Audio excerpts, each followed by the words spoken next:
Hey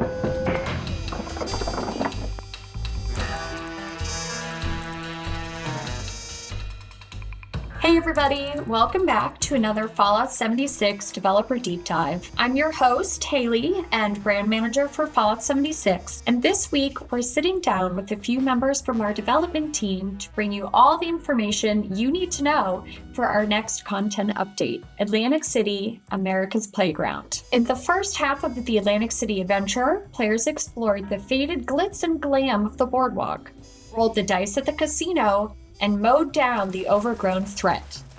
Coming to you on March 26th, we'll be revisiting Atlantic City with even more quest content and rewards. In addition, we're also introducing changes to our seasons that will allow you more freedom in choosing the rewards you want to earn. Joining me to talk about all that and more are our developer guests. Joining us for the first time, let's start off by welcoming quest designer Stephanie Zachariadis. Why don't you say hello and give us a random fun fact about yourself? Hi, I'm Stephanie. I've been at BGS for about 2.5 years. And I suppose a fun fact is that I used to be in the Fallout modding community, which is how I transitioned into game design in general. I used to be the head writer of Fallout London and did some work in Miami, as well as some of my own solo mod projects for Fallout New Vegas back in the day. Our next guest is a familiar face. Welcome back, senior quest designer Ellis Tan. Ellis, hit us with a fun fact. Hello, very happy to be back to talk a bit more about Atlantic City. My fun fact is that I happen to be the lucky human of the best dog in the world. Her name is Belle. She is now 16 years old and still trekking like a champion. Sorry she can't join us today. She's very old and has a lot of important sleeping to do. And last but certainly not least, you may recognize our final guest from previous dev dives giving you the scoop on scoreboard enhancements. Welcome back, senior monetization designer Jesse McLean. Thanks, Haley. Thanks for everyone for having me back. Excited to talk about the new things that the Seasons team has been working on. Fun fact for me, since my last visit here, I have started playing competitive Pokemon cards with my 2 kids. Now that we've got the introductions out of the way, let's jump right into Atlantic City, America's Playground. In our first adventure to Atlantic City, we were introduced to some of the vibrant and eccentric residents of the area and the factions controlling the city. Stephanie, can you tell us a little bit about some of the characters and conflicts that we'll encounter in Atlantic City this time around? Sure. So there's going to be some continuation of what we've seen in part 1. So we got to mostly see the Mafia, otherwise known as the Family, and the Showman on the Boardwalk. Those dynamics are definitely going to continue into part 2. But there's also a third faction that we didn't get to see a whole lot of in the first installment of Atlantic City, which is the municipal government, often shortened to the Munis. They're basically the Good Samaritans of Atlantic City. They're the faction that essentially keeps the lights on. They make sure everyone's safe and healthy and fed, and also they control the overgrown threat in the sense that they keep them out of the city. Although unfortunately the Munis' main operating district, which is the flooded city center, is pretty much the primary location which overgrown tend to spill into, given its proximity to the Pine Barrens. In terms of new characters that we're going to see, there's going to be some familiar faces. Some people may remember Buttercup as the main antagonist and boss fight of tax evasion, and we mostly got to see him in his power armor and not in his full aggressive glory. Furthermore, we have Mayor Tim, who is mentioned quite a bit in our previous installment, but now you finally get to see him, talk to him, and do a bit of work for him. It's always great to have friends in high places like Mayor Tim.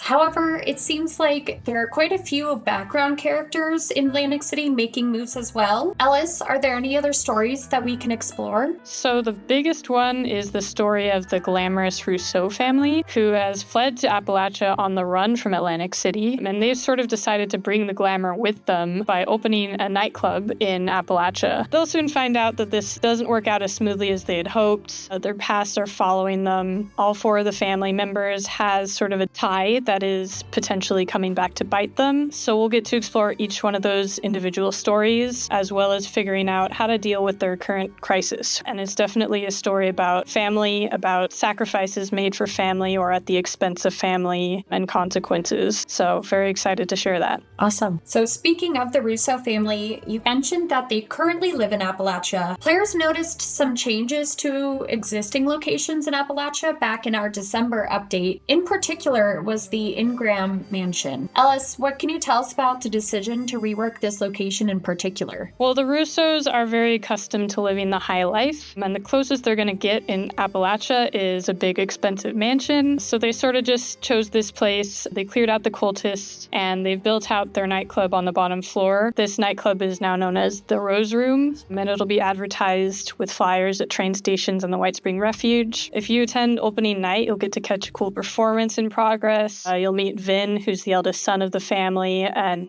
he has his hands really, really full.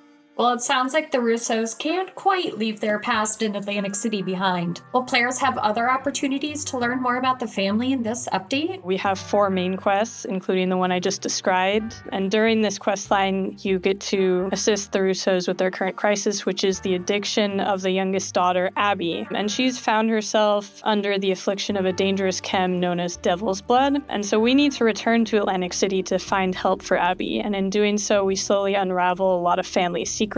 We learn a bit more about Evelyn Russo, the mother of the family, who was a performer in Atlantic City. And she is sort of imprisoned by this insecurity, this idea that she has to get the spotlight back. That leads us into our finale quest, Sins of the Father. As the title implies, we learn a bit more about Antonio, the father of the Russos. Stephanie, is there anything else you'd want to share about the finale or the story as a whole? Sins of the Father is mostly about the relationship between Abby and Antonio at its core, and the fact that she really hasn't felt like he's been much of a father to her. Well, it sounds like there's a lot of complex family relationships that folks are going to uncover and explore. I think players will be really excited about that. And, there's generally plenty of reasons to revisit Boardwalk Paradise with these main quests that you talked about. Are there any new areas that players haven't explored yet? There is one new district that we haven't really seen in Boardwalk Paradise, and that is the Flooded City Center. This is the epicenter of the municipal government, but that doesn't mean that you won't find mafiosos and showmen just kind of wandering around there, as well as just regular civilians. As mentioned, all of these spaces can be explored off mission just whenever you want. You can also catch a glimpse of our new expeditions mission that we have coming out with America's Playground called The Human Condition. And similarly to how tax evasion is the family's mission and the most sensational game is the showman's mission, The Human Condition really ties into the municipal government, in which Mayor Tim, who is somehow always calm and collected in the face of crisis despite everything being on fire, wants the player to literally put out fires, make sure the overgrown do not essentially destroy everything and everyone, and finally clear out the community center, which was a sort of hub for everyone in the Flood City Center to gather, which has basically completely been taken over by the overgrown and is no longer accessible to them. Well, it sounds like Mayor Tim has quite a lot to be handling this time around. So when players aren't dealing and working with Mayor Tim and the Russo family, what are some of the other kind of characters that we'll meet in maybe some of these side quests? So one of the side quests we have, Region of the Dead, gives the player the opportunity to be a sort of private investigator. They are hired by Fabio to figure out what's going on with the leadership of the family in the terms of where's Quintino? Why does Concerta have so much power? And can someone else possibly have that power? Ultimately, what we wanted to kind of do here was to give the player a lot of choice in what happens. So you essentially decide the fate of this faction, and there are some consequences around the world depending on what you choose. Over on the boardwalk, we have a slightly suspicious fellow by the name of Saltwater Sam, who has a side gig working as a janitor for the showman. I will leave that at that. Back in Appalachia, there's an eccentric journalist by the name of Jack Hunter who has gone missing while writing a piece on the Blood Eagles. So if you go looking for him, you'll find you may need some interviewing skills, which is a super fun and unique dialogue sequence in our game. Where can we meet and interact with these characters? So you can find them in the White Spring Refuge next to our man Jeremiah Hopkins, who is advertising Atlantic City. He now has a bulletin board next to him where you can pick up flyers for any people who are in need of help. I think players are going to be really excited to see some of these Mafia storylines play out. They might remind folks of some certain award-winning films. But what kinds of new rewards can players expect to earn as they go through and complete these stories? If you complete all of the main quest, you will get the pieces of our brand new civil engineering armor set, which grants a combat bonus when you have all the pieces equipped. Mods for the new armor set can be earned by completing any of the 3 Atlantic City expeditions, or they can be purchased for stamps at Giuseppe's Curios. We also have a variety of new camp items and outfits. I'd say as you're going through Atlantic City, keep an eye out for any fashion that you like, because there's a pretty good chance that you might be able to earn it as a quest reward and take it home yourself. Thank you both for giving us a look at what we can expect in America's Playground. Stephanie, I believe you had a story or two that you wanted to share with us. There's a variety of different characters you could write in the Fallout universe, given that some stick to a more serious, dramatic tone. There's also some other favorites like Billy Belt Buckles and Buttercup, whose names had a rather unusual origin. It's often easier for me to work from a name and then create the character from that name. I had asked a few people like, hey, does anyone have a name for a mobster? And the lead QD, Josh Moretto, had replied and was like, what about Billy Belt Buckles? What Josh meant was just a guy who wrapped belts around his hands and would punch people with the buckle. What I heard was a man who was obsessed with belt buckles. And that's basically how that character was born. Bunch of coincidences and misunderstandings brought to life something magical. The magical magic of video game development right there, ladies and gentlemen. Okay, Jesse, are you ready to share some upcoming season changes with us all? I am very excited to talk about the changes that are coming to seasons and what was previously known as the scoreboard. Let's start off at the beginning with a little refresher. What exactly is a season in Fallout 76, and how do players participate? Seasons are content that comes out with our major patches. Each season tells a different story and has a bunch of rewards that Vault Dwellers can unlock by completing challenges. For players that aren't in seasons regularly, the flow works as you go in game, you complete daily and weekly challenges. Challenges earn you score. Score earns you ranks. And every rank you hit on the scoreboard unlocks a new reward. That was the old way. Today we're going to talk about the new way of doing things.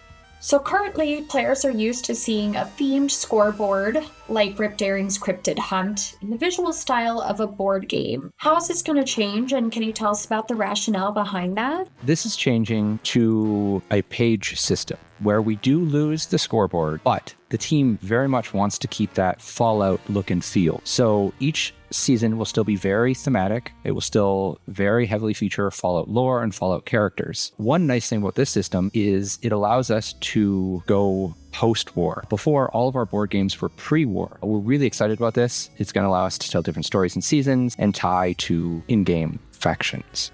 As a teaser for future seasons. The main reason we did this was we wanted this season to be more visual. Right now, you have to inspect each asset. You don't get to see the rewards as well. Now, with Seasons Refresh, you're going to be able to see the rewards front and center, big pictures. It's really going to allow you to go, oh, I want that new camp item, or oh, I didn't know that power armor skin looked like that. And the way that players are going to unlock these rewards now is with tickets. Tickets are a new season currency that we're putting in the game, where before, when you earned a rank, you got the reward. But now, when you earn a rank, you get tickets. Once they've unlocked that page by progressing through the season, players can use tickets to choose which rewards they want on a specific page.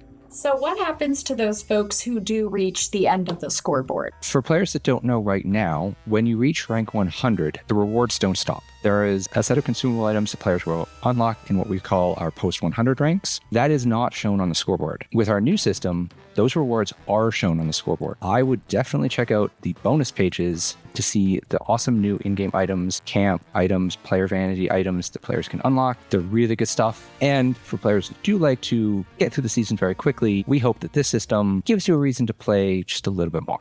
So while all players will see benefits of this new season system, can you tell us about the benefits that Fallout First members will be receiving? Fallout First players will be able to access the premium content of the season, much like they could the bonus rewards in the previous seasons. Fallout First members will have access to our new Seasons Pass as long as they have an active Fallout First membership. But Players who are not Fallout First members will now have the opportunity to purchase the Season's Pass with atoms and then unlock anything that is a premium reward within the season. This gives all players the ability now to access things that were previously locked in seasons. So more reward options, but really the same experience that folks have been familiar with. So for folks who are excited about collecting the game board every season, what can they look forward from a collectible perspective? One of the things that we wanted to do while keeping the Fallout look and feel of our seasons was continuing that tradition. So while it won't be a game board anymore, we do still plan on having assets like the Commander Stein and also the season's background as a poster in your camp so that players can show off their progress in seasons for years to come. This is one of the most exciting changes coming to Fallout 76 seasons since I joined a few years ago. Cannot wait for everyone to see the visual rewards. Cannot wait for people to be excited to unlock the key assets of each season and build them in their camps and equip them on their players. So folks love the themes that we tie in every season. Can you give us a hint about what story players can uncover through this upcoming season? I can, and I hope players are as excited about this as I am. One of our favorite season characters making a return, Rip Daring, is coming back to Fallout 76 and is going to America's Playground to encounter the duel with the devil. I personally love all of the pre-war kind of comic book characters and stories and lore. Why I love putting together this season's artwork. So really excited to see what kind of rewards players will be able to earn this March. Absolutely. All right. Thank you, folks, so much for joining us today to discuss America's Playgrounds, new quests, characters, and locations, as well as the exciting new changes coming to seasons that will offer more flexibility for earning rewards. Just a reminder that Atlantic City America's Playground will launch on all platforms on March 26th. Thank you for joining us for this dev dive, and we'll see you in Atlantic City. Thank you, everyone. Goodbye. Bye, everyone.